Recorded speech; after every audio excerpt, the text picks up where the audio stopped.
គ្រប់យ៉ាងនៅមិនប្រសើរមានតែដើរផ្លូវរៀងខ្លួនចោលតើអូនគួរធ្វើយ៉ាងម៉េច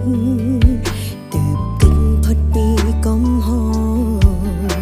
អូនដឹងបងលែងចង់ស្មោះ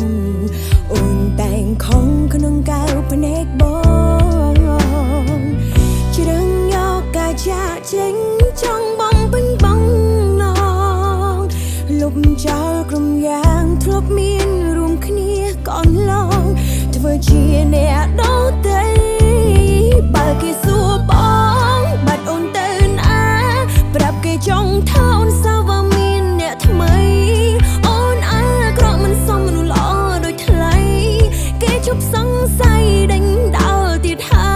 យនៅពេលគ្មានអូនបងលែងធុញថប់មនុស្សគួរឲ្យស្អប់ម្នាក់នេះមិនរំខានទៀតឡើយសង្ឃឹមការចាក់ចេញអូនអាចធ្វើឲ្យបងរីករាយនឹងមានអារម្មណ៍ល្អ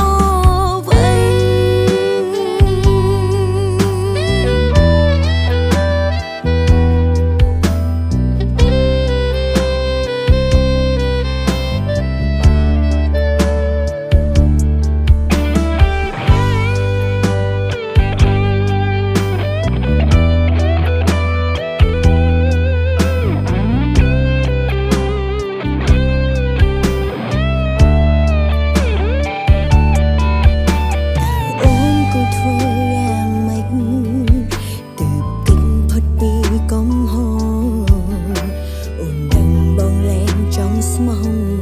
អូនតែងខំក្នុងកៅភ្នែកប